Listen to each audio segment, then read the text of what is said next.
Há mais de 8 décadas, a marca Círculo é sinônimo de saúde e hoje é uma das mais completas estruturas de saúde do Rio Grande do Sul. O Círculo Saúde conta com uma equipe de profissionais altamente especializados que, com práticas modernas e humanizadas, cuidam dos clientes com carinho e competência. Além de um hospital próprio com acreditação nível máximo, referência no estado, laboratórios de alta tecnologia, ampla carteira de médicos, clínicas e hospitais credenciados e exclusivos centros de especialidades médicas, o Círculo mantém bases de atendimento em várias cidades. Para a tranquilidade e segurança dos clientes, os planos de saúde do Círculo também garantem médico 24 horas e atendimento nacional. Afinal, saúde é a nossa razão de ser. E inovação e vanguarda são predicados indispensáveis para estarmos a cada dia mais próximos de você. Círculo Saúde, mais que um plano, saúde de verdade.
trazer jornalismo e entretenimento que conectam os gaúchos e contribuem para uma vida melhor. Nenhuma outra empresa dá tanta atenção às coisas da nossa terra e ao dia a dia do nosso povo. Todos os dias informamos, debatemos e repercutimos episódios e fatos importantes do estado. A RBS quer ser uma arena, dar voz, ser o grande talk tank de temas importantes para o nosso estado. Queremos trazer assuntos relevantes para as nossas comunidades. Trabalho, educação, inovação e empreendedorismo. E assim construir conexões positivas que impulsionam a evolução.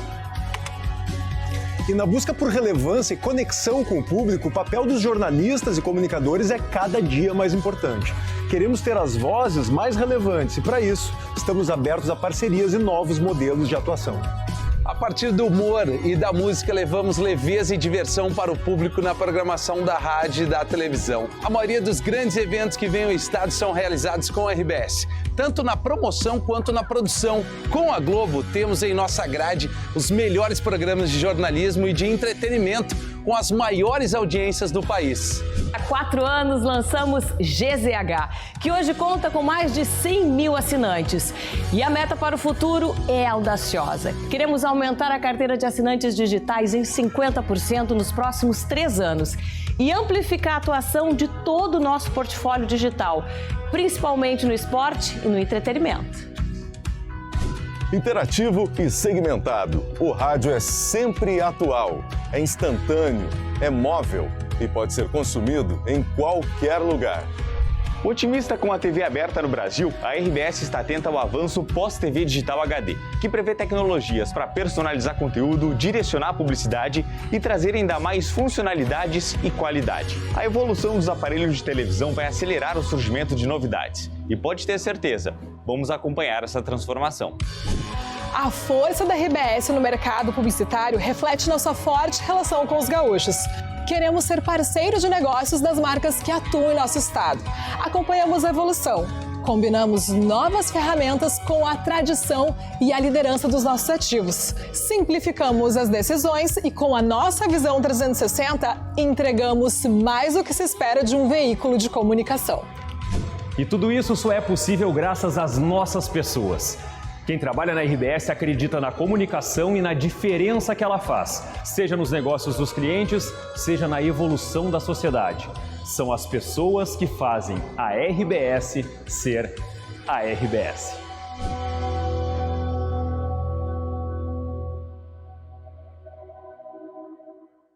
Para a praia, casa, campo, com Marcopolo já tô pronto. É acessível, eu te garanto.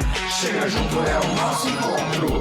Pro cinema, exposição, quem sabe aquele jogão. Com Marcopolo, meu irmão conectado, eu não fico na mão. Estudar ou trabalhar, mais tarde volto pro ar. A Marcopolo estará lá, com segurança vou chegar. Brasil e mundo afora, confiando a toda hora. Minha passagem vou pegando, de Marcopolo já tô chegando. Embarque com a Marcopolo. Somos muitos e múltiplos, em vários cantos do Brasil e do mundo. Com paixão por trilhar novos caminhos, inspiramos e mobilizamos sonhos e pessoas, inovando e criando soluções para os desafios todos os dias. Vamos em busca de uma prosperidade compartilhada, que respeita nossas relações com o planeta e com as pessoas, que sempre tem espaço para mais. Uma nova ideia, um novo produto, um novo serviço, que cria um futuro sustentável em conjunto com um novo jeito de pensar e fazer a mobilidade. Somos formados por gente que sabe que num mundo tão dinâmico como o nosso, manter-se em movimento é fundamental. É assim que seguimos. Com apetite pelo amanhã e muita coragem para viver o futuro. Incansáveis, inquietos, evoluindo para conectar pessoas e riquezas, gerando prosperidade. As empresas Randon agora são Randon Corp.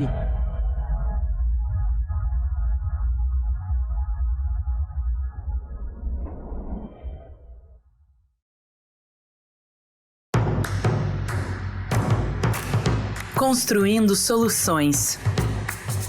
Construindo oportunidades. Construindo compromissos. Construindo a mobilidade.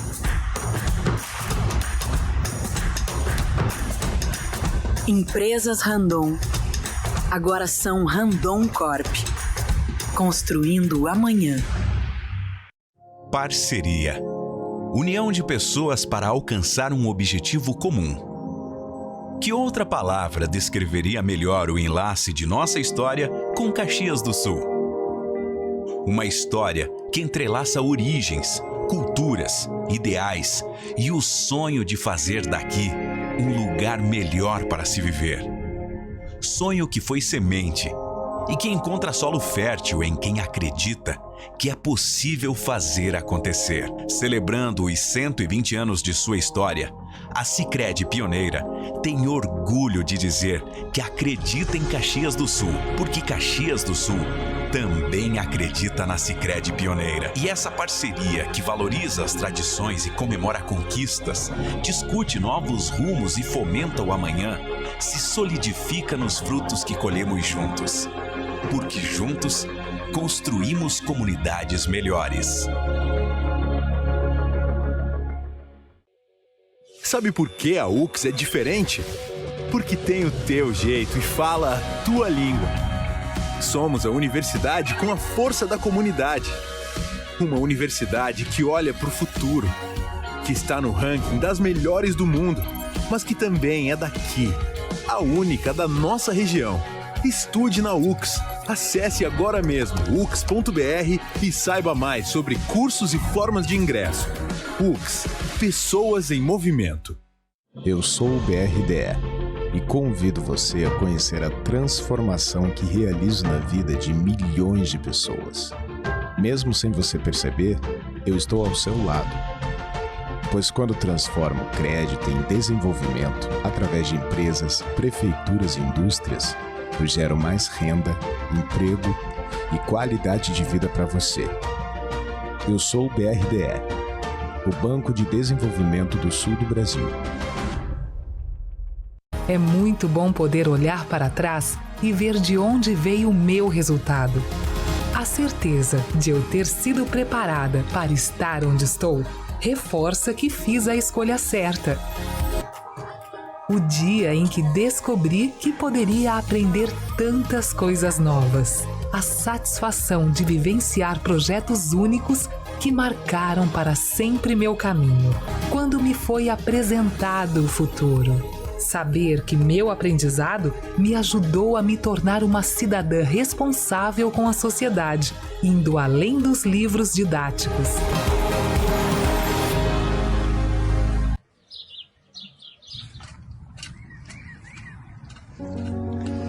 Eu era agricultora, porque ele era pedreiro, ferreiro, e nós fomos morar para nossa casinha. Então eu disse assim, o que eu vou fazer? Eu vou virar essa terra.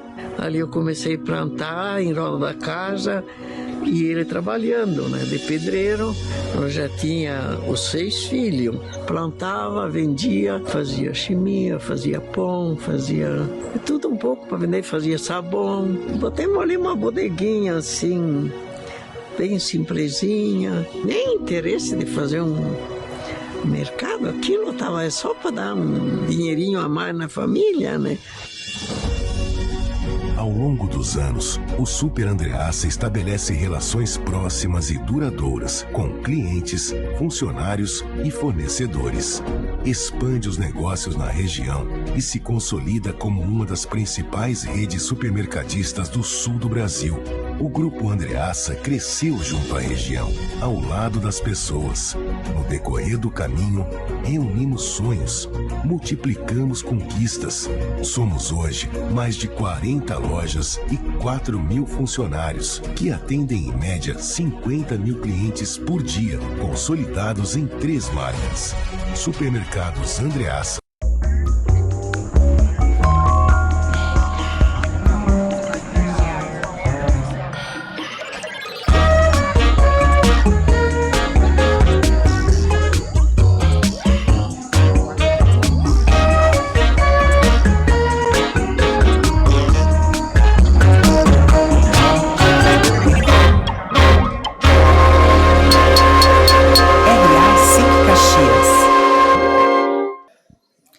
dia.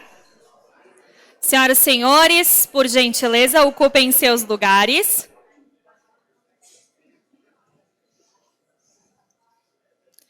Sejam bem-vindos à nossa RA SIC Caxias. O tema de hoje é Gestão da Terceirização, Prática de Mercado, Tendências e Desafios. Senhoras e senhores, por gentileza, saudamos o nosso palestrante, o advogado e diretor da Dutra Consultoria Empresarial, Adriano Dutra da Silveira. Convido agora para que confiram nos nossos telões as empresas que patrocinam, apoiam e o nosso projeto Degustar da RA de hoje.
Para a saudação, então, convido o nosso presidente Celestino Oscar Louro.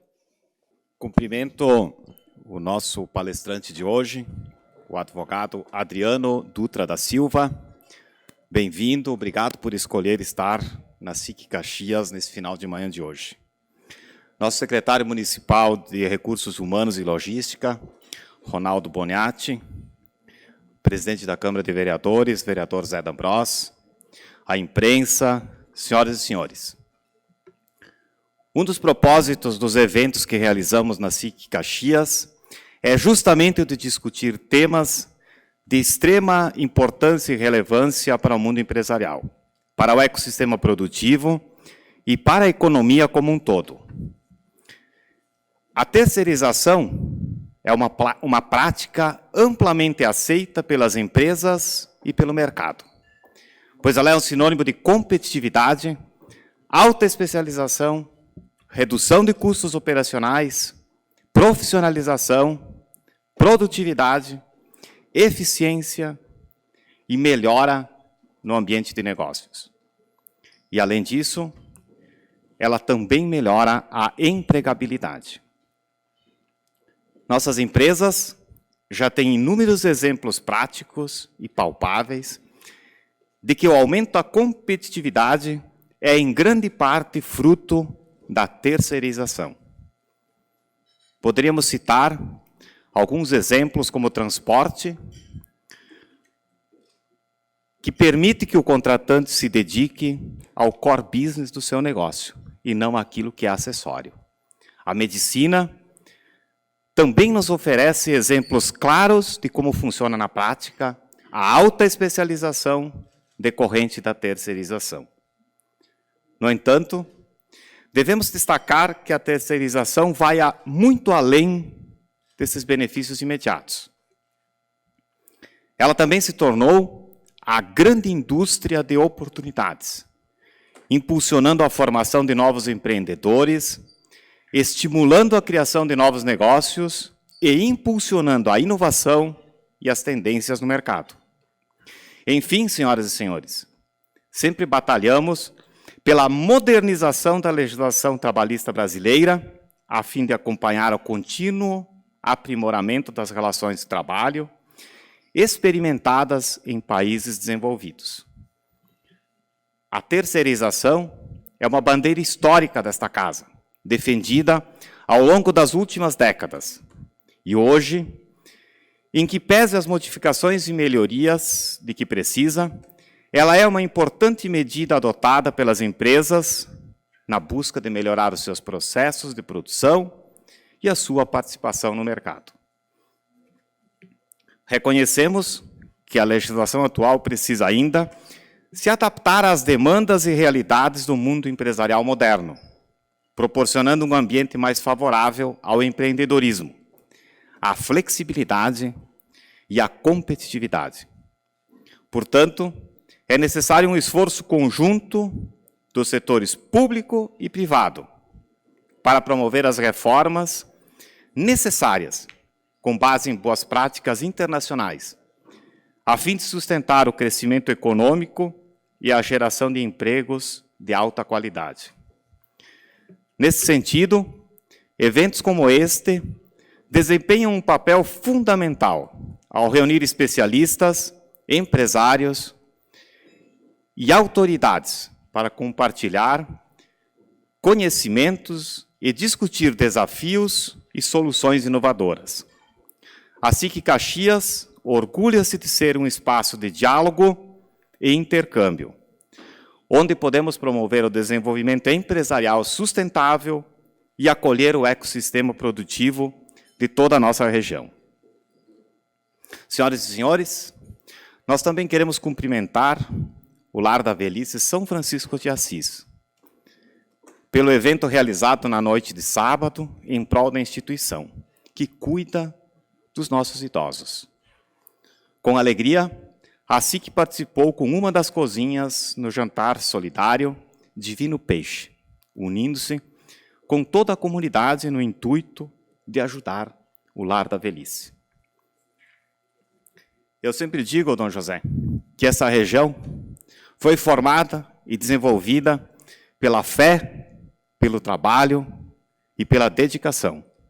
No próximo final de semana, nós vamos ter um evento que nos faz lembrar que os nossos antepassados, que para os nossos antepassados, a fé fez o papel do médico, do psicólogo, do conselheiro, do ouvinte, da ajuda nos negócios e, principalmente, de esperança.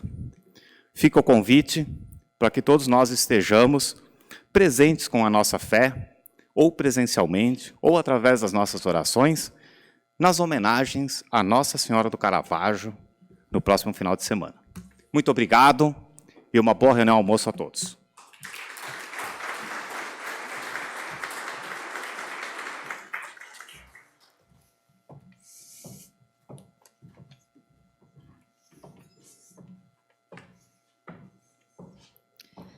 Senhoras e senhores, na vitrine RA de hoje contamos com a participação da nossa associada ProSystem. Oferecem produtos e serviços para todo o segmento empresarial por meio de soluções de TI, aumentando a produtividade e rentabilidade e com custos acessíveis. Assim, garantem uma relação de longo prazo com transparência nas informações e comprometimento nos resultados. ProSystem desenvolvimento de sistemas e gestão. Paloma, por gentileza, quem participou do sorteio está concorrendo a uma tábua. Vamos ver quem é o sortudo ou sortuda de hoje. Faltou o nome, no caso.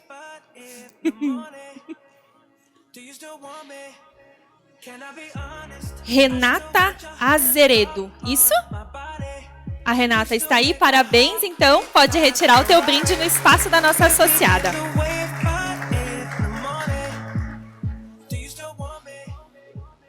Vou fazer aquele convite especial de novo, para vocês já adquirirem o seu ingresso, que é o nosso Fórum do Conhecimento. A edição vai acontecer no dia 14 de junho, e o tema é sobre estratégias organizacionais para o crescimento sustentável. Acesse o QR Code, já garante ter ingresso. Também, se quiser conhecer um pouquinho mais da programação, ela já está disponível no nosso site, na aba Eventos. E antes da palestra, vamos ao Slido. Então, o Slido, nossa ferramenta de perguntas, a gente tem às vezes o hábito de fazer por microfone, mas a gente vai dar mais um passo e vamos começar realmente a utilizar o Slido como uma forma de integrar vocês, e também as perguntas mais curtidas vão ser lidas depois com a mediação do nosso presidente. Assim facilita que talvez a dúvida de vocês já tenha sido escrita por outro participante. O Slido, vocês podem acessar o QR Code no display que está na mesa de vocês no final da palestra, ou ele também está disponível agora no telão, se vocês já quiserem utilizar ele no seu navegador. Convido o nosso palestrante, o Adriano, por gentileza, bem-vindo, para a sua apresentação.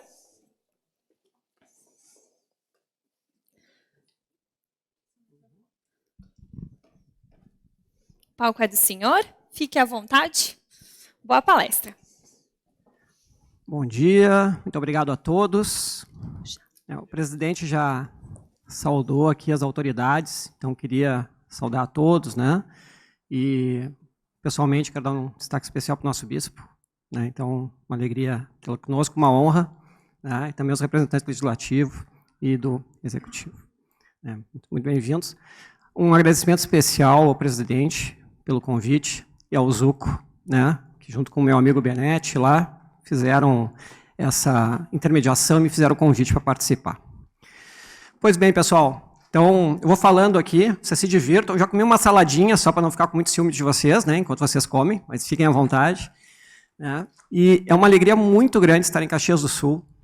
Caxias do Sul me traz ótimas lembranças. A família da minha esposa é daqui, Quies, então várias vezes vim aqui a região, ainda viemos, então Caxias é sempre uma alegria estar aqui. Pois bem, nosso tema, então, é sobre gestão de terceiros, prática de mercado, tendências e desafios. E aí nós chegamos na primeira pergunta. Eu começo com uma pergunta, a apresentação. Por quê? Eu falei para vocês que Caxias do Sul me traz ótimas recordações. Quando eu penso em Caxias do Sul, algo vem na minha mente. Agora, quando eu penso em terceirização, o que vem na cabeça de cada um de vocês? Uma oportunidade, uma ferramenta de negócio essencial, algo que foi importante para a minha empresa, ou algo que me traz traumas terríveis, que me trouxe experiências ruins. A empresa X quebrou e eu fiquei com um grande problema. Então, primeira coisa que nós temos é esse pensamento automático. Né? E o que eu quero? Eu quero quebrar primeiro esse pensamento automático. A terceirização, afinal, o presidente falou, nem combinamos. Terceirizar é bom ou ruim? Essa é a questão que nós vamos tratar um pouquinho hoje, mas mais do que isso, nós vamos tratar da questão da gestão de terceiros. Pois bem, e aí eu costumo trazer essa figura aqui. Eu estava uma vez num debate tinha um juiz, tinha um fiscal do trabalho, e falando de alguns problemas da terceirização. A empresa X quebrou, eu tive um pessoal com terceiros que estavam, de repente, atuando de uma forma mais precária, né? Estava no meio desse debate, né? E o pessoal dizendo que terceirização era algo ruim, e aquilo não estava me soando bem. E eu disse assim, eu tive um insight, né? E aí eu perguntei para os demais palestrantes. Caros amigos, automóvel é bom ou ruim? Vamos começar do básico, a gente começa a entender o conceito. Aí o pessoal ficou me olhando, né? O Adriano quer sacanear a gente. Automóvel é bom ou ruim? O automóvel, ele pode ser ótimo. Ele nos dá liberdade para onde eu quiser, quando eu preciso. Eu quero viajar, eu saio determinado horário, vou chegar em X tempo. Quero viajar com a família. Eu vou trabalhar com o automóvel. Se a esposa está grávida, de repente, rompeu a bolsa, eu preciso rapidamente chegar no hospital, eu estou com o automóvel. Eu posso chegar à conclusão que o automóvel é a melhor coisa que existe. Agora eu posso chegar à conclusão também que o automóvel polui, poluição não é legal, né? Se eu puder usar bicicleta, fazer automóvel, tudo bem, legal, mas automóvel polui. Eu posso chegar à conclusão extrema que o automóvel mata. Sim, quantas pessoas morrem de acidente, né? Agora, a pergunta é a seguinte, aí eu voltei lá para o palestrante, e aí, senhora, automóvel é bom ou ruim? Ele disse, depende. E isso que a gente tem que ter aqui. O automóvel em si, ele não é bom ou ruim. Sumiu a imagem aqui. Voltou. O automóvel em si, ele não é bom ou ruim. A questão é a forma que eu vou fazer o uso dele. Então, o primeiro ponto, ainda na minha brincadeira aqui, é o seguinte.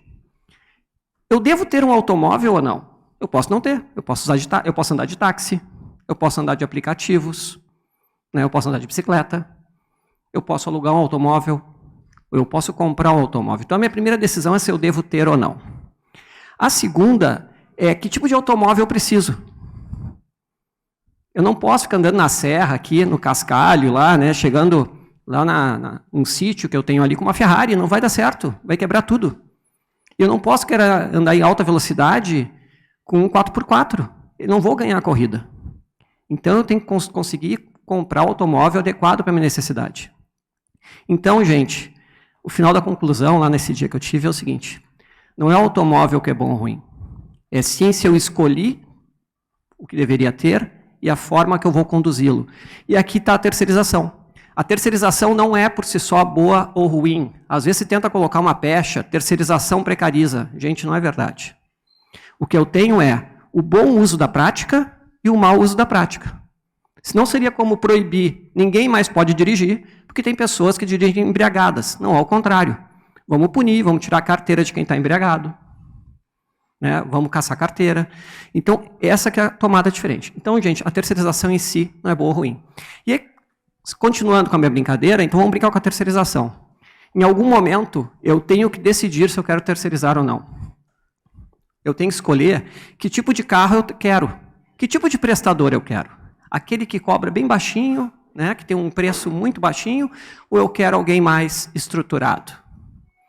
Uma vez que eu escolhi o que eu preciso, eu vou nas concessionárias buscar os carros. Eu vou ver preço, vou analisar, isso é o que a área de compras faz nas empresas.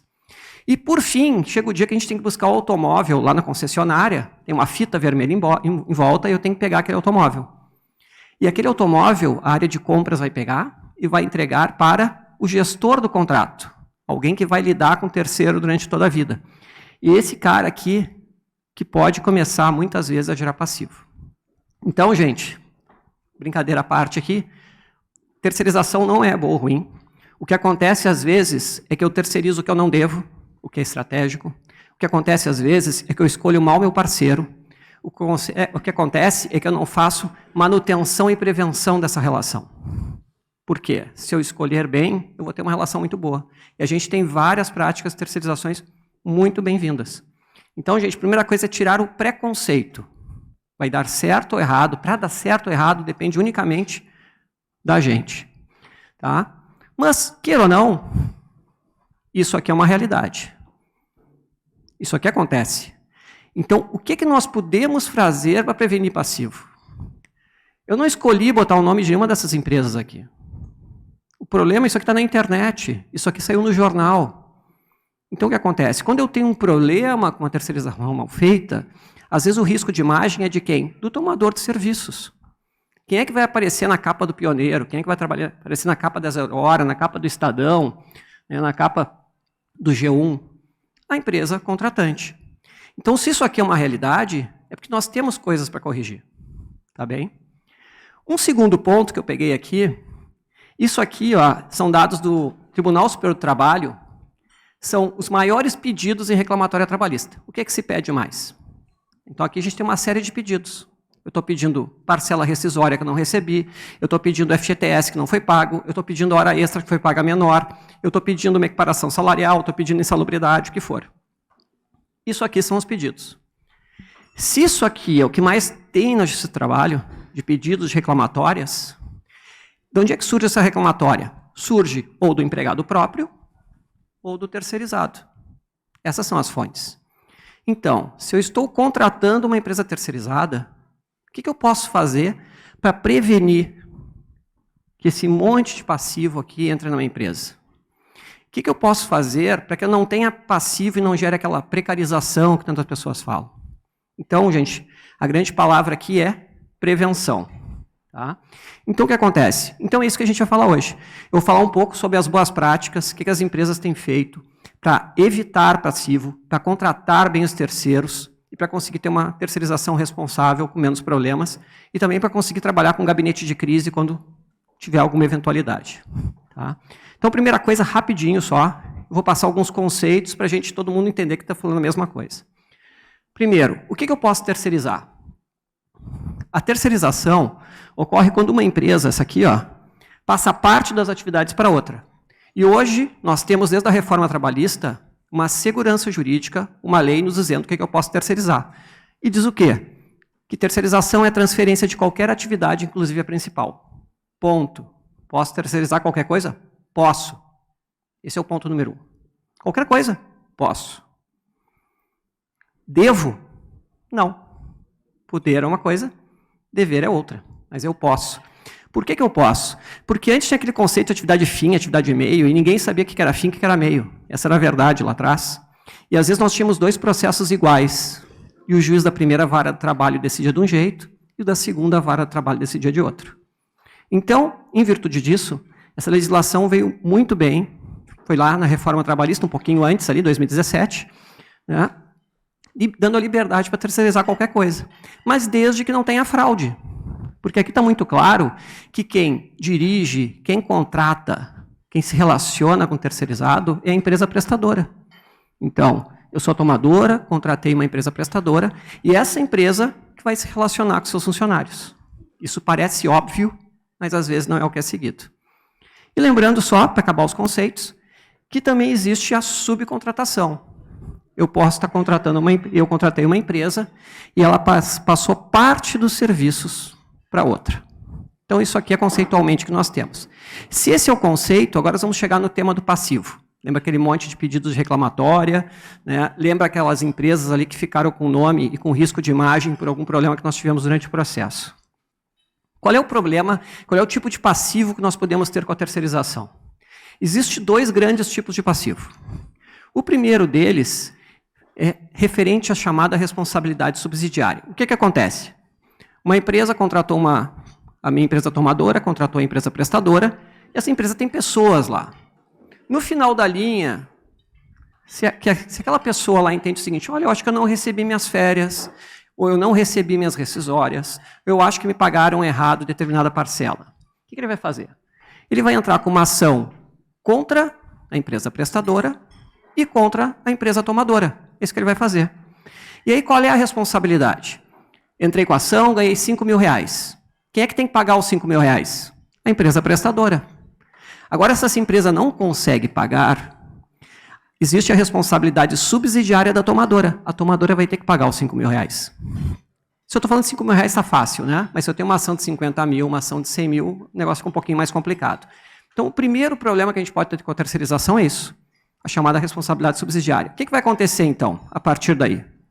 A empresa tomadora vai dizer, eu tenho um contrato de prestação de serviço que diz que a prestadora vai pagar toda a conta, tudo certo, eu vou me ressarcir disso. Isso que a gente tem como padrão. Agora, eu só tenho que lembrar o seguinte, caso essa empresa do meio tenha quebrado, se ela não conseguiu pagar uma reclamatória de 5 mil, ou de 100 mil, ou de 50 mil para aquela pessoa lá na ponta, como é que a tomadora de serviço vai se ressarcir? Então, não adianta eu ter um contrato bem feito se não tiver ação preventiva. Então, eu tenho que ter proteção, o contrato é imprescindível, mas eu tenho que lidar contrato com ação preventiva. Tá? Então, aqui é o primeiro grande problema da terceirização, que é a responsabilidade subsidiária. O segundo problema é o seguinte, eu posso terceirizar qualquer coisa, certo ou errado? Certo. Então, vou fazer o seguinte, eu quero que aquela pessoa que trabalhe para mim atue como terceiro ali, um funcionário isolado, todo dia eu vou falar com ele, etc. E aí nós temos um outro grande problema, que é o risco daquelas pessoas lá pedirem o vínculo de emprego com o tomador de serviço. Por que ele vai pedir o vínculo de emprego com o tomador de serviço? Porque ele está mostrando ali para um juiz ou para um fiscal que o quê? Que ele tem... Quem dá ordens para ele não é a prestadora. Quem dá ordens é a tomadora. Então ele vai dizer o seguinte, sou só eu que presto o serviço, pessoalidade, quem me dá ordens é o tomador lá na ponta, subordinação, e eu presto esse serviço com habitualidade. Isso aqui é requisito de vínculo de emprego. Então esse é um segundo grande problema da terceirização. Um é o pessoal pedir vínculo, e o outro é alguém que não está pedindo vínculo, mas que quer ter uma espécie de fiador em relação a esse passivo que foi gerado. Então esse aqui é o quadro de vínculo. O que as empresas, então, fizeram e começaram a pensar de forma preventiva para evitar isso aqui? Quando é que eu vejo isso? Eu vejo isso lá numa reclamatória trabalhista. Se está na reclamatória trabalhista, eu já estou trabalhando com a empresa há X anos, já tenho passivo, o meu jurídico está atuando para quê? Para resolver um processo judicial. Ou seja, eu estou trabalhando lá na consequência. Então, o que se criou, eu fui um dos idealizadores da chamada gestão de terceiros, começou lá em 2002, no Rio de Janeiro, né, o primeiro processo maior, como que preventivamente eu vou atuar para evitar estes riscos aqui. Então, pessoal, agora eu vou para a primeira grande lâmina que a gente tem que entender de como fazer nossa terceirização dar certo. Então, a terceirização responsável, que eu chamo, ela passa pelo seguinte: eu tenho que ter, primeiro, um bom planejamento. Aquela pergunta ali, ó, qual o meu objetivo com a terceirização? Eu estou terceirizando o que todo mundo faz ou porque eu entendo que efetivamente é uma ferramenta adequada? Né? Eu estou contratando um especialista ou não? A terceirização, a princípio, eu contrato um especialista. Eu tenho que contratar alguém que faça algo igual ou melhor do que eu faço. Se eu sou uma indústria de plástico, eu sei fazer o quê? Plástico. Quem é a melhor pessoa para fazer a limpeza? Uma empresa de limpeza. Porque ele só pensa em limpeza, eu penso em plástico. Qual é a melhor empresa para fazer manutenção industrial? Talvez uma empresa de manutenção industrial, porque ela pensa em manutenção e eu penso em plástico. Então tem duas formas de fazer. Ou eu faço tudo verticalizado, não tem problema nenhum, eu vou fazer todas as atividades, agora eu posso passar para outra empresa algo, e eu tenho que escolher um especialista. Então o primeiro ponto é, vamos voltar no carro lá, devo comprar o carro ou não? E aí a segunda pergunta, que tipo de automóvel eu preciso? Devo terceirizar ou não? Que tipo de empresa eu preciso e que tipo de parceiro eu vou escolher? Então nessa parte aqui, meu planejamento, a gente está decidindo o quê? Que eu quero focar no meu negócio, que eu estou contratando um especialista. O segundo ponto para dar certo nessa terceirização é o seguinte, eu tenho que escolher esse parceiro. Ah, eu tinha um terceirizado, ele prestava serviço para mim e quebrou. Quebrou do nada? Na homologação, o que as empresas têm que fazer? Eu tenho um processo sério de homologação, de ver qual é a saúde financeira dessa empresa antes. Como é que está o balanço dela? Como é que ela está no Serasa, no Boa Vista? Se eu fizer isso antes no processo de homologação, eu tenho certeza que eu estou contratando uma empresa com um porte maior. Se tiver algum passivo, alguma coisa, ela vai ter condições de lidar com isso. Então, eu estou aqui na escolha, né, do que eu estou falando, uma primeira auditoria nas empresas. O terceiro ponto, decidi terceirizar, escolhi a empresa, vi que ela tem saúde financeira, eu vou chegar num bom contrato. Gente, um bom contrato é essencial. Eu estou cansado de ver a empresa que é o seguinte, terceirizado está trabalhando há não sei quanto tempo, e as empresas não têm contrato entre elas. Ou eu peço para o prestador, me manda um contrato aí. Ele me manda um contrato de uma folha que ele buscou na internet. Gente, o contrato é muito importante. O contrato diz o que foi acordado, a responsabilidade de cada um em relação a passivo, em relação a dano, em relação a entregas, em relação a níveis de serviço, a SLA. Então eu tenho que ter um contrato adequado. E esse contrato, se eu vou pensar de forma preventiva, eu tenho que ter ali cláusulas de gestão de terceiros. Que tipo de documento eu vou pedir todo mês para garantir que aquela empresa está pagando os direitos dos trabalhadores? Isso é nesse contrato que eu vou ajustar. Eu tenho que ajustar nesse contrato que essa homologação financeira que eu fiz lá no início, uma vez por ano eu vou pedir para ele de novo. O balanço, como é que está a Boa Vista e etc. Tá? O quarto passo é a execução do contrato. Então, tudo isso aqui é o que eu estava brincando lá de escolher o carro, etc. Agora eu cheguei na hora de dirigir. Como é que eu vou tratar esse terceiro? Se eu contratei um especialista, será que eu devo ensinar para essa empresa tudo que ela deve fazer? Ou ela sabe fazer? Ou eu tenho que fazer um processo de adaptação com ela? Se eu contratei uma empresa prestadora, eu não posso querer aqui na execução tratar de forma subordinada, tratar como se fosse meu empregado, os empregados da empresa terceirizada. Então é isso, eu tenho que ter um cuidado muito grande aqui na execução. Como é que eu vou ter um cuidado na execução? Quem é que gera a subordinação? Às vezes o gestor do contrato.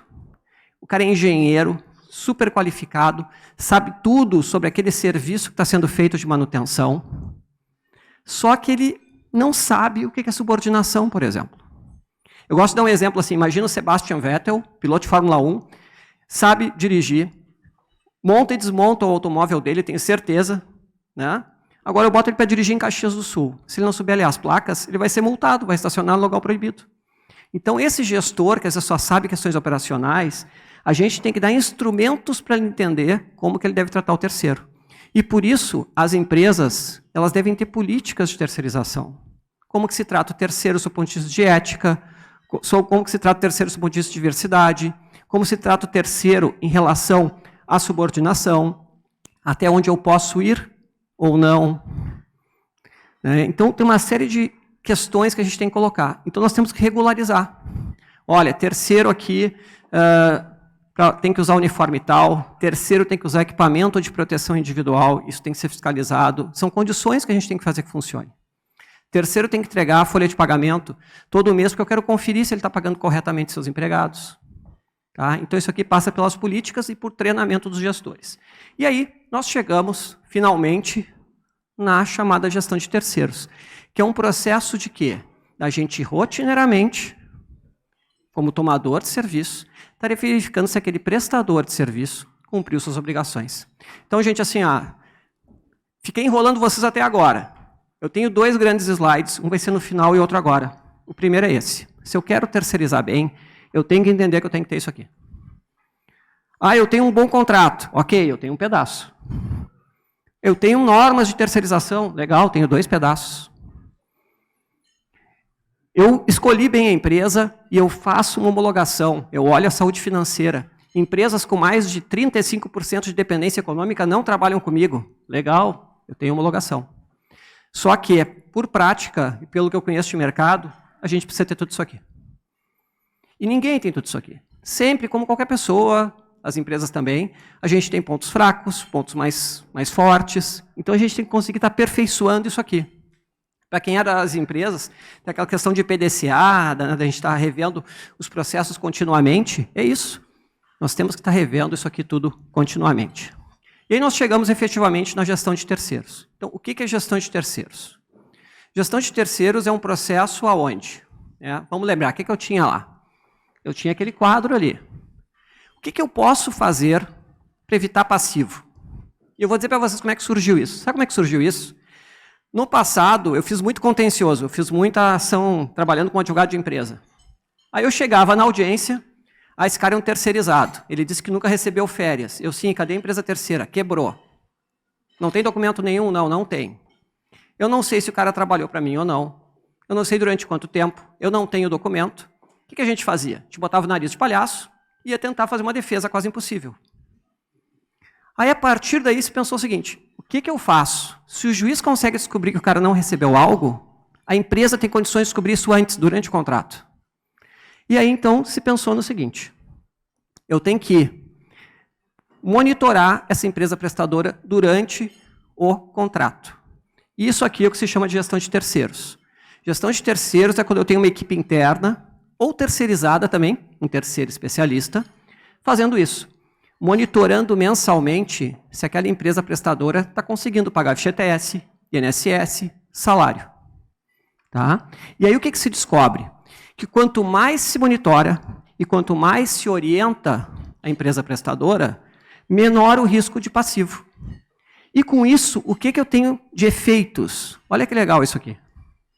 Eu, como empresa tomadora, implantei um projeto de gestão de terceiros e estou monitorando se ele pagou FGTS, INSS, folha, etc. O que eu consigo com isso? Eu consigo proteger a tomadora do passivo. Se eu descobrir hoje, eu posso dizer, empresa, por que não está pagando insalubridade? Empresa, cadê o EPI, equipamento de proteção individual do fulano? Empresa, por que vocês estão pagando hora extra 100% no domingo, se a convenção coletiva prevê que é 130%? Então, com isso, a gente faz o quê? Estou protegendo a tomadora, está se orientando a prestadora. Não vamos pensar aqui que tudo que é terceiro é sacana. Porque eu falei, não é assim que funciona. A empresa terceirizada, ela é essencial.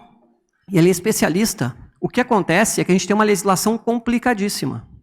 Então, se por um lado eu tenho empresas que não agem de acordo e elas devem ser punidas e sair do mercado, por outro, eu tenho empresas que erram simplesmente pela complexidade da legislação. Como é que eu contratava, por exemplo, uma pessoa no passado? Eu tinha o CLT, né? Ou terceirizava. Hoje eu tenho o quê? Eu tenho CLT a prazo indeterminado, CLT a prazo determinado, contrato de teletrabalho, contrato intermitente. Eu tenho itens da legislação que foram alterados, eu posso fazer uma demissão por acordo, eu posso fazer uma jornada de 1236, acordo individual. Agora há pouco mudou a lei, mais mulheres, concedendo algumas questões como antecipações de férias. O que acontece com isso? Se às vezes a empresa tomadora tem dificuldade de entender que isso é uma realidade, às vezes a prestadora, se ela for pequena, ela também precisa de orientação.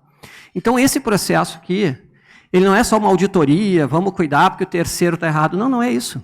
É um processo que, por um lado, ele tem que cuidar para ver se o pagamento está bem feito. Agora, por outro, ele é um processo orientativo para a prestadora. Então, com isso, nós conseguimos o quê?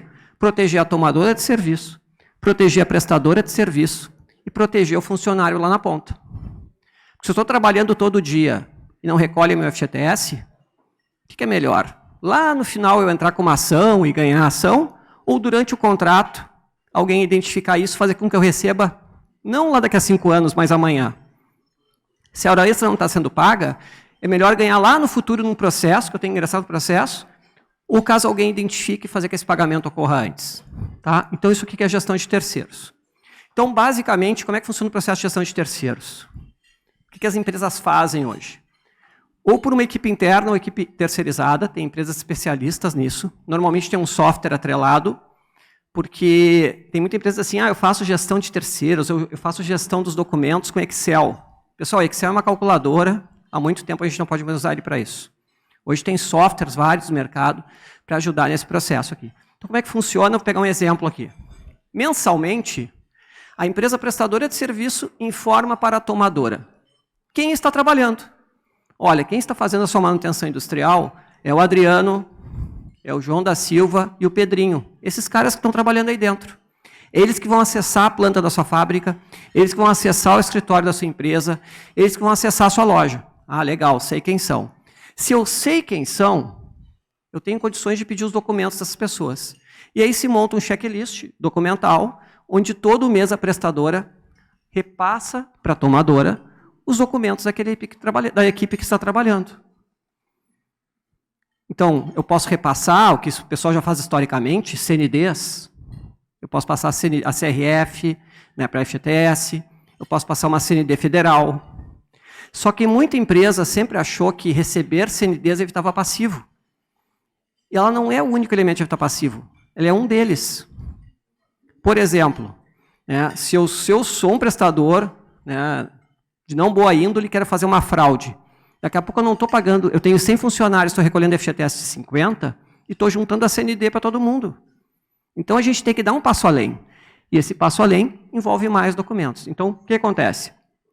Então, todo mês, as empresas recebem um link, que eles têm que dizer quem está trabalhando, eles vão colocar a documentação, essa documentação vai ser avaliada. Então, o que eu vou fazer? Olha, isso aqui é o recibo de férias do Adriano. Ok, está arquivado. Se um dia precisar, eu tenho esse recibo. Ponto 2. Eu vou olhar e vou auditar esse documento. Será que esse recibo de férias está correto? Será que fizeram o parcelamento das férias em 5 vezes? Quando só pode parcelar em 3, por exemplo, se tiver um acordo? E foi feito o acordo ou não? Então, basicamente é isso. É um processo de monitoramento dessa documentação todo mês. Então, o que acontece? Aqui eu botei algumas telas de sistema aleatório só para vocês verem, de diversos sistemas, tá? Só para entenderem como é que funciona. Eu sou empresa tomadora. Eu sei que todo esse pessoal de azulzinho está trabalhando para mim. Eu sei que aqueles 2 amarelinhos ali são subcontratados. Ou seja, eu contratei uma empresa que colocou esse monte de gente de azul dentro da minha fábrica e que está subcontratando em uma outra empresa que colocou aqueles 2 ali. E eu sei que já trabalharam comigo aqueles outros 3. Vamos voltar no meu exemplo lá do processo, né, lá no início. Fulano entrou com uma ação e disse que nunca recebeu férias e que trabalhou para esse tomador de serviço durante 5 anos. E faz de conta que a empresa terceirizada quebrou. Olha a diferença do tomador agora. Juiz, eu quero avisar o seguinte, a gente faz gestão de terceiros, eu tenho toda a documentação dessa pessoa, Aqui estão os recibos de férias, ele disse que nunca recebeu férias, aqui estão recibos de férias, e esse cara não trabalhou comigo 5 anos. Esse cara, é só pegar os nossos arquivos aqui, né, esse cidadão, esse empregado, eu descobri que ele trabalhou aqui durante 1 ano e 2 meses, e depois cobriu 2 férias. Então, a gente passa a ter informação e passa a agir preventivamente. Eu vou ter o quê? Eu vou ter um checklist de documentos que eu vou pedir, muito mais que a CND. E aqui vem uma das questões que isso aqui é um desenvolvimento que as empresas estão fazendo. Lembra? O título aqui da palestra hoje era sobre gestão de terceiros, mas era também sobre desafios e tendências. Então, o que acontece hoje? Não é só pedir documentos. Eu tenho que pedir documentos adequados para aquela empresa. Por exemplo, o meu prestador de serviço é uma empresa de grande porte, que está com vários empregados trabalhando. Eu sei quem são, é aqueles azuizinhos lá. Então, eu posso pedir a folha de pagamento, eu posso pedir o cartão ponto, eu posso pedir fichas de EPI, eu posso pedir ASO, eu posso pedir PCMSO e o que for. Não, olha, o meu prestador de serviço é só o próprio sócio da prestadora que está trabalhando comigo. Eu não vou pedir hora extra do sócio, eu não vou pedir FGTS do sócio, não tem lógica. Então, o meu checklist tem que estar adaptado para saber se ele é sócio, que eu vou pedir outras coisas dele. Eu quero garantir, por exemplo, que ele recolhe INSS. Eu quero saber que ele é sócio. Então, o checklist tem que ser inteligente, de acordo com o tipo de atividade. O segundo ponto é, o que se aplica normalmente nas empresas? Se aplica o que se chama de mapa de risco. Quando eu tenho um monte de terceiro trabalhando para mim, imagina, aquela empresa com 30 pessoas lá dentro fazendo manutenção industrial, ela tem um risco diferente do chaveiro que de vez em quando entra na minha empresa para arrumar uma porta que está trancada. Ele tem um risco diferente de uma empresa das Big Four que está fazendo uma auditoria aqui dentro.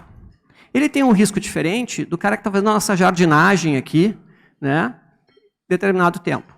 Então, o que se faz normalmente? Uma das práticas de mercado é o quê? É dividir o checklist de documentos que eu vou pedir de acordo com o mapa de risco. Tem várias formas de fazer isso, mas o que importa é o seguinte, eu vou saber como tomador que na minha organização eu vou ter empresas de alto risco, médio e baixo risco. E o que eu vou pedir de documento? Então, só para, como exemplo, né? Vamos pegar esse aqui, ó. A CND aqui, ó. Eu resolvi que eu não vou pedir para as empresas de baixo risco. É uma decisão que eu tomei como organização. Esse cara vem muito pouco aqui, fica menos de 8 horas, é baixíssimo risco, eu não vou pedir para ele. É só um exemplo aleatório. Agora, para as de média e de alta eu vou pedir. Já esse outro documento aqui, eu vou pedir para todos. O Olerite, por exemplo, opa. Esse aqui eu vou pedir para todos. Ó. Todos estão marcados. Então, o que acontece, gente? Eu estou querendo dizer que, assim como as empresas são altamente estruturadas em relação aos seus processos, para que eu tenha sucesso na terceirização, eu tenho que ser estruturado também internamente para evitar esse passivo. Tá? Então, esse aqui é um exemplo de como se pratica. Por quê? Olha como é complexo. De cada um daqueles documentos, eu tenho que olhar um monte de coisa. Não é olhar uma CND. Ah, a CND está dentro da validade, ok. É mais que isso. Por exemplo, se eu estou olhando a folha de pagamento, eu tenho vários pontos para olhar na folha. Essa folha eu vou cruzar com quais documentos? Ah, eu vou cruzar a folha com cartão ponto. Eu vou cruzar a folha com a convenção coletiva. Viram como é mais complexo? Então, a prevenção, ela gera um esforço do tomador e que isso é remunerado na medida que eu fico com os melhores prestadores, eu evito o passivo e evito o meu dano de imagem. Então, a gente começa a ver como nada é tão simples, é mais complexo, mas essa é a tendência que as organizações praticam hoje. Então, em resumo, eu tenho isso. Eu sei quem são as pessoas todo mês, eles estão enviando documentos, esses documentos estão sendo arquivados, auditados. A partir daí, eu passo a ter um relatório de como é que estão aquelas empresas prestadoras, quais que estão me gerando passivo, quais que não estão gerando passivo. E aí eu consigo, com isso, fazer um processo e uma rotina de cobrar a correção dos problemas. Então, gente, com isso aqui eu quero mostrar para vocês o quanto é diferente nós simplesmente termos um terceiro e usarmos aquele negócio, terceirizei meu problema, né? Passei um macaco por colo do outro. Passivo, se eu passei para o terceiro, a atividade, tudo é com ele. Isso na teoria, não na prática. Por quê? Porque eu posso estar colocando em risco a minha empresa. Eu posso estar colocando em risco aqueles empregados que estão trabalhando lá. Se eu faço essa prevenção, eu tenho mais condições de evitar acidente do trabalho. Se eu faço essa prevenção, eu tenho mais condições de evitar risco de vínculo de emprego. Se eu faço isso aqui, eu tenho mais condições de reduzir ou minimizar o passivo trabalhista pela responsabilidade subsidiária que eu expliquei para vocês. Isso aqui, gente, tudo é pedir papel. Né? Só que às vezes não basta pedir papel. Então vou dar um exemplo para vocês. Peguei no checklist ali, eu tenho cartão ponto. Folha ponto, pode ser digital, qualquer uma, não tem problema. Eu tenho cartão ponto do fulano. Eu olho lá, o cartão ponto é britânico. A pessoa entra 8, 12, 13, 18. Tem cartão? Tem. Serve para alguma coisa? Não. Nesse trabalho a gente sabe que ponto britânico não vale, porque mais vale a realidade que o papel. Então eu, como tomador, eu vou dizer, meu amigo, esse ponto aqui não serve. Ele tem que marcar o horário certinho. Se ele entrou 8, é 8. Se ele entrou 8 e 2, é 8 e 2. Se ele entrou 7,57, são 7,57. E o cartão começa a variar. Uma vez que eu fiz isso, eu corrigi um problema preventivamente. Aí o terceiro é malandro. Agora esse aqui vai ser malandro. Aí eu digo para ele o seguinte, não quero britânico. Aí eu começo a olhar o cartão ponto e eu vejo o seguinte, 8, 18. 8 e 10, 18 e 10. 7,50, 17,50. O que acontece? É o britânico samba, é do Brasil. A gente pega aquilo que era reto e faz assim, ó. Não vale igual. Então, não vai ludibriar aqui. E eu tenho que descobrir que esse cara não é um bom parceiro se ele está correr risco inadequado, porque eu estou orientando para ele que aquilo gera risco. E aí nós vamos. Mas vamos voltar. Olhei o cartão ponto da pessoa, trabalhou 2 horas, recebeu 2 horas. Tudo bem. Aí nós descobrimos o seguinte, um dia eu resolvi falar com essa pessoa, que é o chamado monitoramento de campo. A gente vai lá, conversa com a pessoa que está lá na ponta, e meu parceiro, como é que está? Tudo bem contigo? Eu sou da área de gestão de terceiros, eu quero saber como é que estão as coisas aqui, tudo foi combinado contigo, tá ok? Vocês estão entendendo que a gente está falando com o cara lá da ponta? Tudo bem, essa empresa é joia, não tem problema nenhum, pagam sempre dia, às vezes pagam até antes. Essas frases que eu vou falando são frases que eu estou lembrando de conversas que eu já tive. Tudo jóia com a empresa. Ou eu chego para um outro assim, tudo tranquilo contigo, bate o cartão ponto, bato. É tu mesmo que bate? Eu mesmo, com o dedo lá, tudo certinho. E tem alguma coisa que não está certa? Ah, tem uma coisa que não está certa, assim. O meu parceiro do outro turno não chega, então normalmente eu bato o cartão ponto no final do trabalho e eu tenho que continuar trabalhando até ele chegar. Ah, entendi. Coisa estranha isso. Me faço de bobo, na verdade descobri o seguinte, que no papel, na auditoria, ele passou. Ele fez 2 horas extras e recebeu 2 horas extras. Mas, na realidade, isso trabalho mais vale a realidade que papel, o que esse cara fez? Ele bateu o cartão ponto às 18 e continuou trabalhando até às 19, até às 20. Então, monitoramento de campo, o que é? Monitoramento de campo é uma prática onde as empresas, além de olhar papel, vão levantar riscos com os fornecedores lá na ponta, tá bem? E o último ponto aqui para fechar, já vou falar um pouquinho mais de monitoramento, fechar essa rotina, é o seguinte, olha que diferente de novo. Entrou ação trabalhista, o meu jurídico vai dizer o seguinte, olha, entrou uma ação trabalhista do João da Silva, da empresa tal. Ah, legal. Tem algum documento desse cara aí? A gente tem algum documento dele? Tenho. Vamos pedir ali, é só baixar, vamos baixar todos os arquivos. Então o jurídico passa a ter informações que ele não tinha muitas vezes. Tá? Ou ao contrário, esses dias eu estava falando, pessoal, eu fui falar com o jurídico, né, um dos clientes, disse assim, pessoal, o que mais gera passivo aqui? Ah, tá gerando passivo trabalhista, é o seguinte, tem reclamatória que o pessoal está dizendo que começou a trabalhar em setembro, mas que, na verdade, trabalhava desde março. Opa, que estranho. Esse outro aqui também, muito estranho. O que a gestão de terceiros faz? Enquanto o jurídico trata do processo, a gestão de terceiros vai levantar isso. E descobrimos que aquela empresa, uma atitude ilegal, estava contratando as pessoas sem vínculo e assinava a carteira só depois. O que mudou aqui? Mudou que eu tenho condições de corrigir isso, mudou que a empresa foi notificada, mudou que a empresa foi multada e mudou que esse parceiro, eu posso escolher, inclusive, substituí-lo, porque ele não está agindo da forma correta. Então, gente, tudo que passa por prevenção. E aqui, então, eu quero falar daquela questão do monitoramento de campo. Isso aqui é essencial, que são exemplos de atividades que eu peguei. Mas, por exemplo, sabe o que é ir lá, aquela foto de cima, uma mineradora construindo um caminho no meio da mata para chegar num porto que eles iam construir. E sabe o que uma pessoa chegar lá e falar com aquele operador de reta escavadeira que está lá? E perguntar para ele, e aí, meu amigo, tudo bem? Está recebendo salário?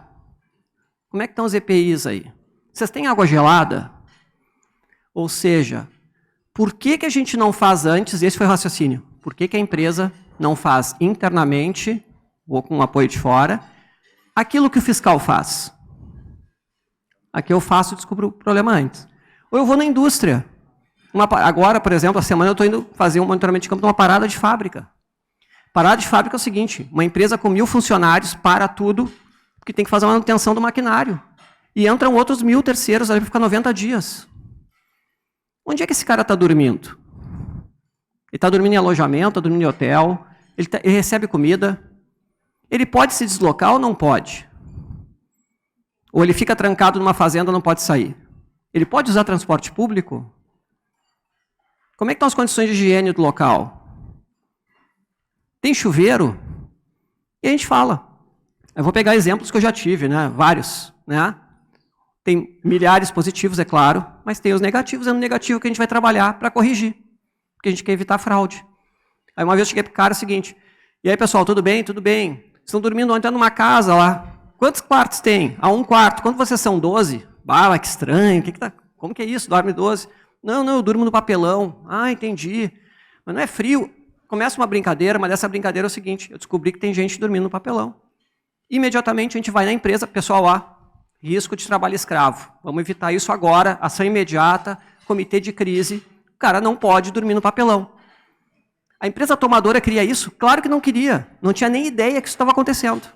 Mas estava acontecendo, então vamos corrigir. Então, o monitoramento de campo, desde uma questão simples de bater um cartão-ponto, até uma questão de condições do trabalho, é um meio eficaz para se evitar passivo. Nessa empresa que eu estou indo amanhã, por exemplo, antes de iniciar a parada de fábrica, o que eles fizeram? Eles foram mês passado, lá na prefeitura, chamaram o Ministério Público e disseram, pessoal, vão chegar aqui na cidade 1000 pessoas, terceiros, eles vão ficar em alojamentos, vão ficar no hotel A, B, C, D, E, as empresas são essas. Eu tenho um processo aqui de gente conversando com eles todo o tempo e pedindo documento. Então, nós vamos visitar os hotéis, nós vamos visitar as casas. É bem diferente de um dia a gente ter um problema do trabalho análogo ao escravo.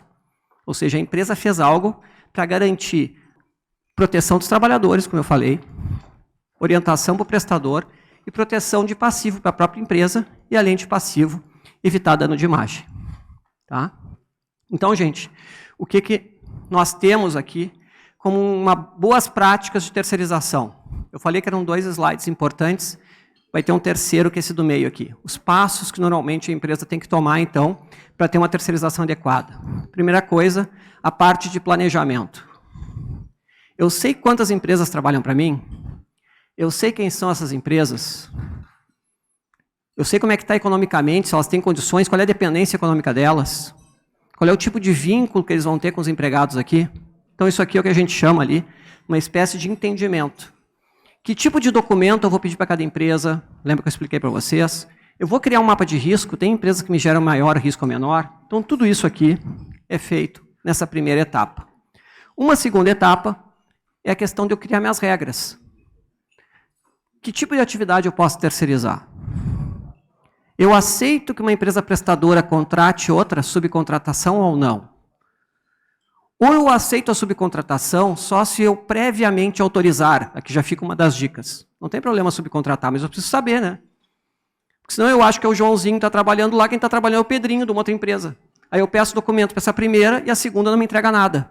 Então não adiantou nada. Eu preciso ter todo o processo rastreado. Então, subcontratação pode ser desde que autorize. Quem é que fica com crachá do terceiro? Até eu falei com o pessoal ali antes, ali, né? Tinha uma empresa, muitos anos atrás, uma mineradora também, muito grande. O terceiro foi demitido. E aí a pergunta foi, quem é que tranca o acesso dele na fábrica? Ele foi demitido, né? Ele não pode mais entrar na fábrica. Nessa empresa X, Ninguém fez isso, né? Porque, sabe aquele negócio, né? Tem aquela frasinha, um deixa para o outro, se não tem dono, etc. Né? Não, eu achei que o fulano ia pegar, eu achei que o Beltrano...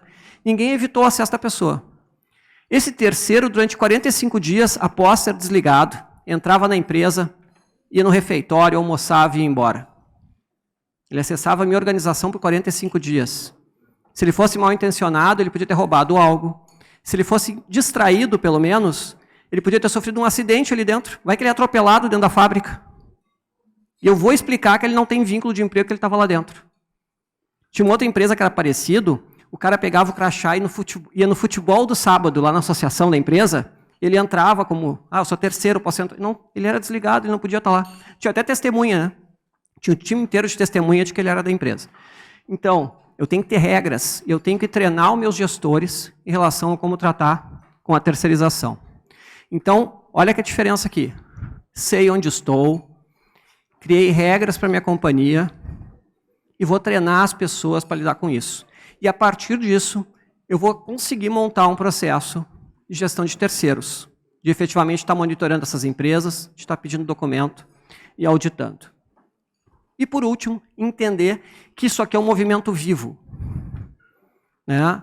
Isso aqui eu tenho que estar sempre revisando. A toda hora está mudando lei no Brasil. Agora, há pouco tempo, a gente descobriu que nos nossos documentos na documentação ali de contratação, eu tenho que pedir a raça da pessoa. E antes, cara, eu não posso pedir isso, eu tenho que ter LGPD, etc. Agora eu tenho que pedir, eu tenho que colocar, porque o governo quer verificar a quantidade de pessoas ali, determinadas raças, nos cargos. Então mudou a lei. Eu não estou fazendo, sim, eu não sabia. Então esse processo aqui é rotineiro, tá? Então isso aqui eu trouxe para vocês como uma boa prática do que fazer nessa empresa. É muito complicado. Gente, não é. As empresas muito grandes fazem. Tem empresas com 12 mil terceiros que fazem tudo isso aqui e conseguem evitar passivo. Tem empresas com 120 terceiros que fazem tudo isso aqui e conseguem evitar passivo.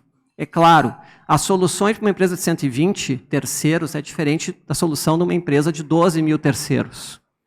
Ou até daquelas muito grandes. Tem empresa hoje com mais de 100 mil terceiros trabalhando. E aí ela necessita disso. Mas isso aqui é um processo que serve para todos, tá?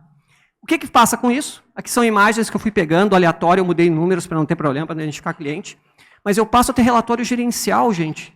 Olha que legal. Eu sei que eu tenho 1.753 empresas parceiras trabalhando comigo. E eu sei que são 9 mil terceiros aqui dentro. E eu sei naqueles quadrinhos azuis, amarelos, não sei o quê, que os 9 mil são o Adriano Dutra, são a Jennifer Santos, vamos começar aqui, que é o Zuco. Entendeu? Eu sei quem são as pessoas. A Jennifer está aqui, por isso que eu citei, né? Vamos brincando com a turma aí. Tá? Eu sei quem são. Eu sei quantos documentos eu pedi.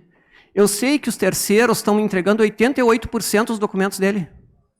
Eu sei quantos estão adequados. Eu sei que aquele percentual ali é de documentos que estão inválidos, que eu estou evitando passivo. Então, informação gerencial. Eu posso ter, daqui a pouco, essa empresa que tem 1.200 terceiros, e a gente calculou um risco X, quanto é que está tendo de risco de passivo que eu tenho que evitar. Eu achei a hora extra não paga, eu tenho que evitar. Eu achei a empresa não comprovando FGTS, então ali é um risco latente, eu tenho que evitar. Aí eu consigo saber, eu tinha um risco de 1 milhão, consegui baixar para 500. Eu tinha um risco de 100 mil, consegui baixar para 50. E aí eu pego os terceiros, e eu posso ranquear os terceiros. Hoje a gente vê a qualidade do terceiro pela entrega dele.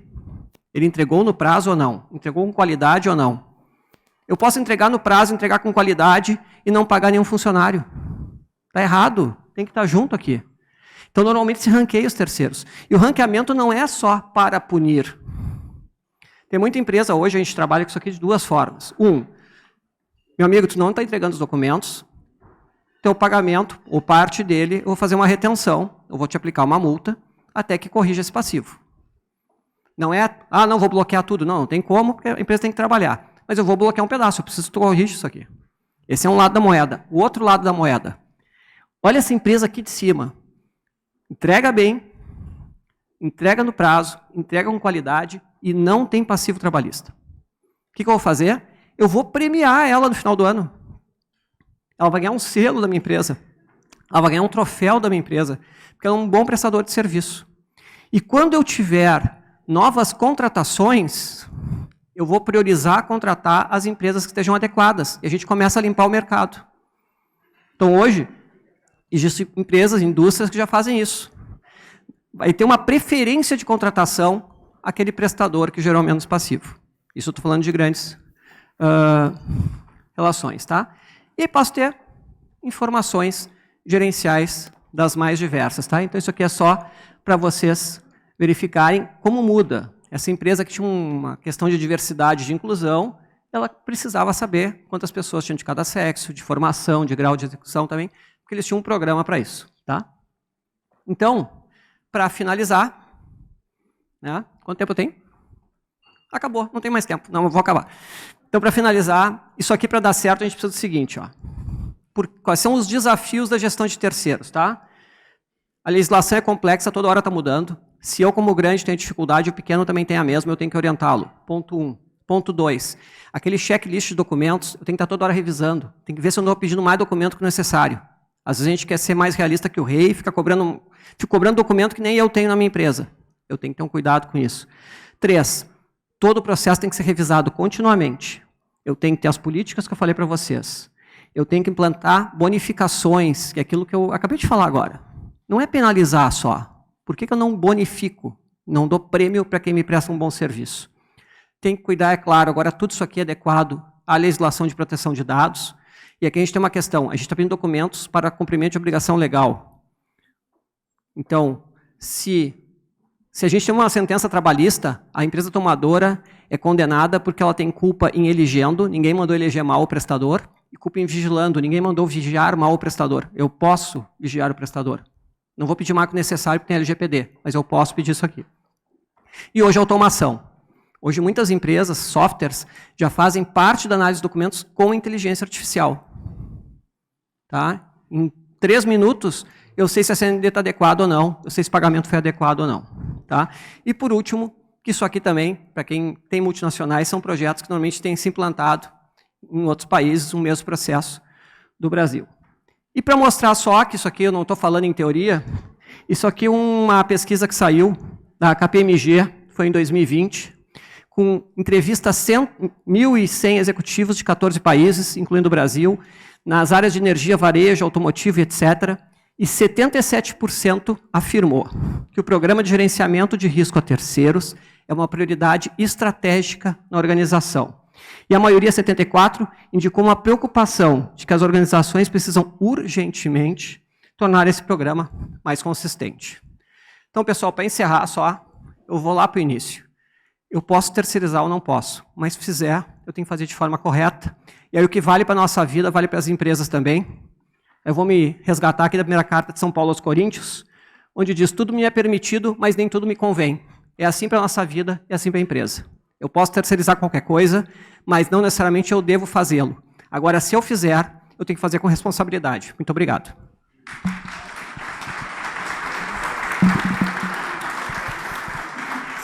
Pode. Muito obrigada. Fique à vontade. Enquanto ele dá uma descansadinha, convidar vocês para que adquiram o livro do nosso palestrante. Ele está no espaço ali no fundo do restaurante. Tem QR Code, então é fácil. Só acessar o QR Code e já adquirir. O senhor volte comigo aqui ao palco. Presidente Celestino, vou convidar o senhor, antes das fotos, ele quer lhe fazer a entrega oficial do livro dele.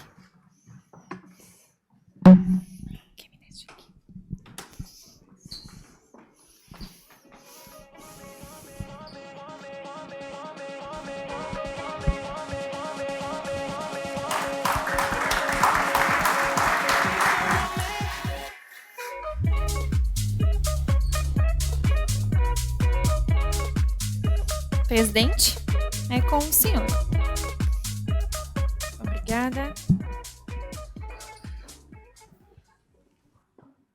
Adriano, pela atenção com que as pessoas te escutaram, a tua explanação foi muito assertiva, foi muito boa.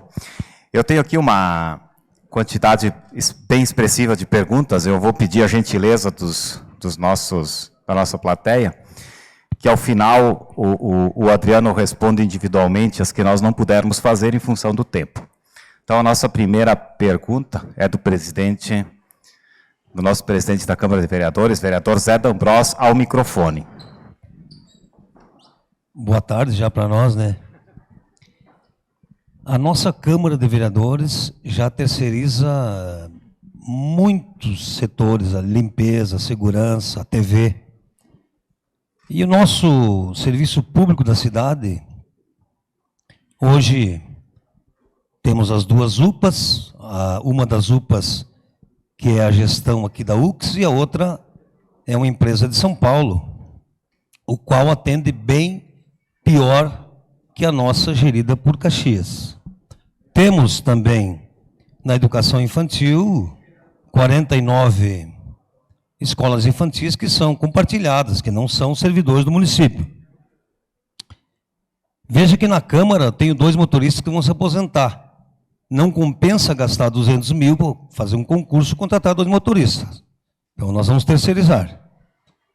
A iluminação pública está sendo terceirizada. Nós temos 31 servidores que deverão ser realocados em outros setores. A minha pergunta é, nós vamos chegar a um ponto em que muitos dos serviços públicos serão terceirizados, mas nós temos o custo dos servidores.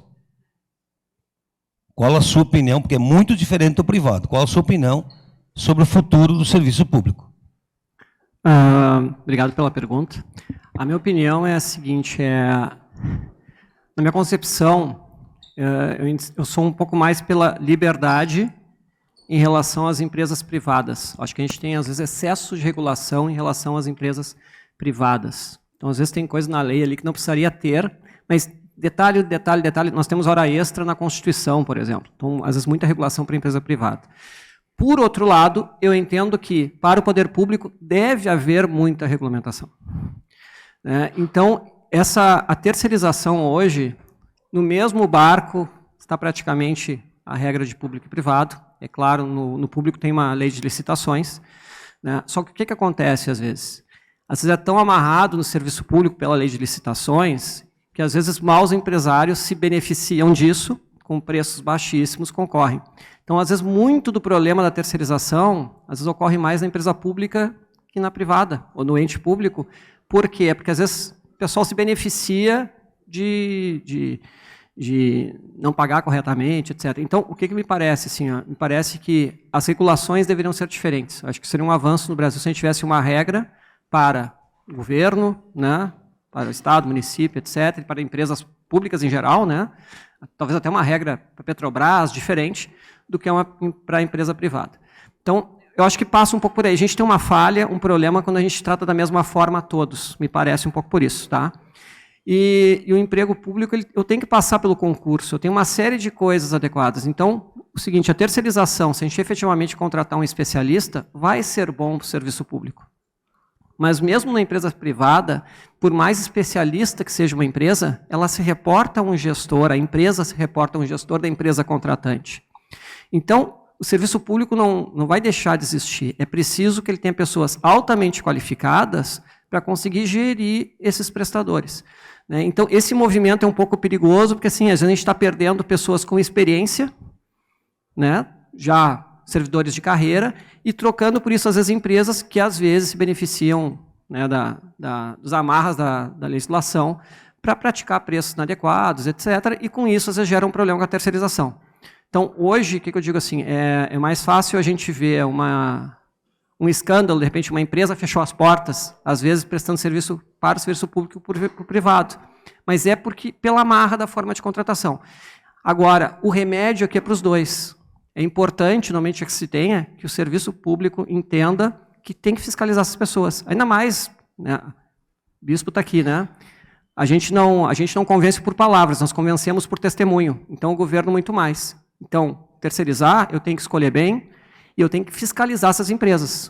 Porque se eu estou tratando da educação dos meus filhos, eu tenho que ter uma escola de qualidade. Então, não tem problema terceirizar. O problema é eu ter servidores e políticas adequadas para conseguir garantir que aquele serviço seja bem feito. Muito bem. Nós vamos, então, ter mais 2 perguntas aqui, feitas pelo Slaidu, e o restante, como eu disse, o Adriano se dispõe depois a responder pontualmente.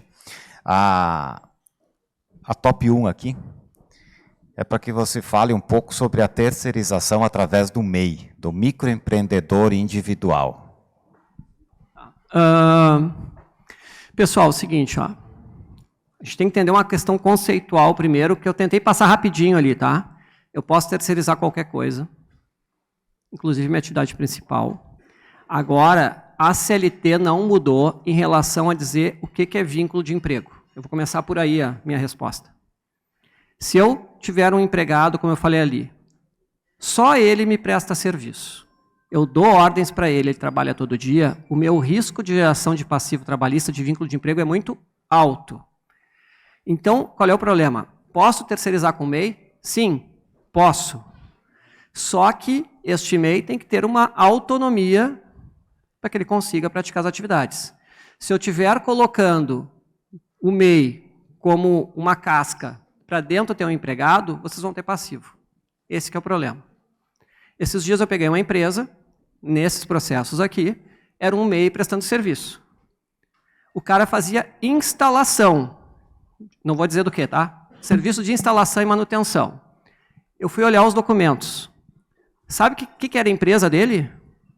Fábrica de vestuários, etc., exceto roupas íntimas. E o nome era da mulher. Ou seja, ele estava endividado, ele usava uma nota da mulher, de uma empresa, de uma confecção, para prestar serviço de instalação. O que vai acontecer com isso? É a terceirização que está errado? Não.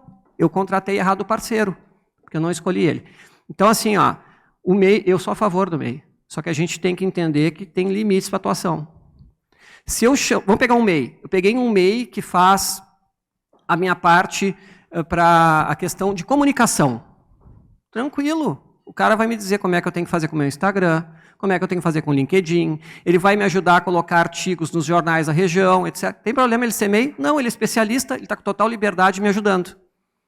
Agora não. Eu tenho um cara que senta do meu lado, que é meu empregado, e eu peço para ele abrir um MEI para ele ganhar um pouquinho mais, eu ganhar um pouquinho mais, e depois correr o passivo. Só que eu vou dizer para ele, cara, chegou 8 horas, não pode, eu combinei contigo 7h30. É diferente, eu estou tratando como empregado. Eu não estou tratando qualquer MEI especialista. Então, não tem problema o MEI. A questão só é que, às vezes, o uso intensivo, de uma forma, às vezes, sem um controle, pode gerar passivo. Muito bem. Nós temos aqui mais um questionamento, que também é bastante demandado. Qual o risco, melhor, não qual, o risco aumenta quando o profissional que presta o serviço é sócio da empresa contratada? Aí, de novo, a gente está fazendo... a princípio, se ele é sócio, o risco tenderia a diminuir, porque ele vai ter autonomia. Mas aí vamos... às vezes a gente tem que tratar entre aspas, né? O que acontece? Eu sou sócio de uma empresa, sou só eu sócio, é uma empresa individual aqui, sou pequenininho, não tem problema. Agora eu atendo 5 clientes, tenho autonomia. É muito diferente daquele cara, de novo. Troquei um empregado por um cara que eu estou chamando de sócio, e que eu quero controlar o horário dele e que só ele trabalhe para mim. Eu estou trazendo para o vínculo. Então, o problema, gente, não é o rótulo. Eu posso terceirizar com o MEI, eu posso terceirizar com o PJ, só que eu estou comprando um risco muito maior de ter problemas. Se eu contrato uma empresa grande, o João não veio trabalhar. Empresa, o João não veio trabalhar, manda o Zezinho. Veio o Zezinho. Se eu contrato um cara que é só ele, João não veio trabalhar. Quem vem? Ninguém, era ele. Se ele tiver várias empresas, problema zero, não tem nota sequencial, é um grande empreendedor que nós temos. Agora não, a nota 1 dele é minha, a nota 2 dele é minha, a nota 3 dele é minha, a nota 4 dele é minha. Ele só trabalha comigo. E, de novo, eu controlo o horário dele, chega em dezembro, eu pago um 13º para ele, com outro nome, a gente combina férias. Esses dias eu vi um contrato que tinha assim, ó, para descanso do sócio, uma vez por ano, a empresa considerar um período de descanso de 30 dias. Gente, não escreve isso, é férias. Se tu quer dar férias para o cara, então ele não pode ser prestador de serviço. Então, o problema, gente, é isso. Tá? Não existe cobertor curto, a lei é clara. Ou eu uso uma terceirização, ou eu tenho a proteção lá para o trabalhador, CLT protetiva, com os requisitos de vínculo continua existindo. Muito bem. Adriano, para fechar, então, dar uma palestra, mas vamos tentar resumir em 2 minutinhos. Qual é a tua visão sobre a lei de terceirização? Vamos evoluir ou vamos retroagir? Bem simples, né? Isso é simples. Gente, durante muito tempo a gente não teve lei de terceirização no Brasil. A gente teve uma súmula 331. Súmula é o judiciário cansa de sempre julgar o mesmo caso, eles dizem assim, sempre que chegar esse assunto eu vou decidir desse jeito, né? Os advogados vão tudo matar agora do jeito que eu expliquei, né? Mas é isso. O cara tinha uma súmula dizendo o que podia terceirizar ou não, e que era ruim, porque falava de atividade fim, atividade meia, etc. Ninguém sabia o que era isso. Muito tempo se discutiu o projeto de lei de terceirização, 2014 se discutiu muito, etc. Chegou em 2017, se alterou a lei do trabalho temporário, virou também a lei da terceirização. Se passou a ter uma regra, se deu segurança jurídica, né? Posso transferir qualquer atividade, inclusive a principal, aquela empresa tem que ter um determinado capital social, a empresa tomadora tem que dar para o prestador as mesmas condições de refeitório, de alimentação. Então a gente passou a ter uma regulamentação que eu acho que ficou equilibrada, né? Mas a gente está num momento diferente agora, estamos com um governo diferente, uma concepção diferente. Então, assim, nós não temos ainda uma sinalização, não me parece que vai haver um cavalo de pau, né? Vamos tirar a lei da terceirização, vai mudar tudo. Me parece, nesse momento, que não. Mas o rigor em relação à prática vai aumentar, né? Essa é a sensação que nós estamos tendo. Nós falamos aqui de MEI, etc. O mau uso, às vezes, pode ser mais fiscalizado. Então, não vejo, a curto prazo, nenhuma mudança muito radical nessa regra, mas sim nas normas, nas normativas, etc., de fiscalização ou de regras como portarias e infraconstitucionais. Muito bem. Adriano, mais uma vez, obrigado pela disposição de estar conosco nesse final de manhã de hoje. Repito, o tema ele é um pouco amargo, mas é necessário. E é importante que a gente coloque ele para cima da mesa e coloque luz nesse assunto para que nós mitiguemos riscos e notícias ruins, como tivemos há poucos dias aqui na Serra. Obrigado por estar conosco e ter escolhido estar em Caxias no dia de hoje. Para suas considerações finais, então. Repito que é uma alegria estar com vocês aqui, gosto muito de Caxias, realmente tem uma questão toda afetiva com a cidade. Essa empresa da nossa cidade, essa região que é pujante, que é essencial para o nosso estado, essencial para o país, e a gente precisa ter, assim como estamos em ponta aqui em diversas atividades que fizemos, somos pioneiros de diversas atividades aqui, temos que também ter essa questão de sermos diferentes em relação a ser um exemplo, né, em relação à gestão de terceiros, né? Então, essa é a prática. Fica o convite aqui, coincidência ou não, o livro que está aí é a 4ª edição do meu livro e ficou pronto agora em maio. Então, na verdade, 4ª edição a gente não faz um lançamento, né, mas é como se estivesse sendo lançado efetivamente aqui com vocês, então é a primeira mão que entrego. Atuo há muito tempo nessa área, então assim, eu sou um apaixonado por isso e acho que a gente consegue fazer uma terceirização efetivamente responsável, né, evitando cortinas de fumaça ou esses preconceitos que às vezes tem, e a gente mostrar que dá para fazer de forma bem feita, com responsabilidade, protegendo todo mundo. Empresa tomadora, prestadora e o trabalhador. Muitíssimo obrigado pelo espaço, uma honra mesmo estar com vocês.